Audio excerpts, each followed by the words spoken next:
This is author K. L. Small with an update on the Strandlock. Today's topic is drawing the world of the Strandlock. The map is always one of my favorite parts of a fantasy novel. Having majored in geography in college, I love seeing the terrain and place names of the world the author has created. For the Strandlock, that world is a place called Spira, and it has its own map, a guide to the journey the story will take the reader on.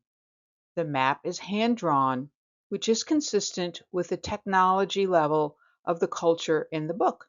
When I studied cartography in college, I never imagined that one day I would be using those skills to create a map for my fantasy novel.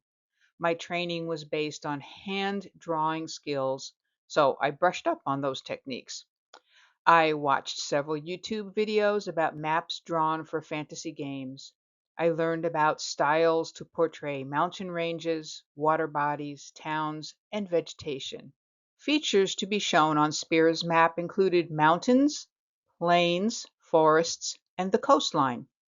Key locations in the story were labeled. A north arrow was added too. With a preliminary sketch of the map drafted, the next step was to compare it to the travel descriptions in the manuscript. If the text said Timma traveled west, that had to make sense based on the map. Since the geography of Spira had been guiding the story since the earliest drafts, they matched. That allowed the drawing to proceed to ink.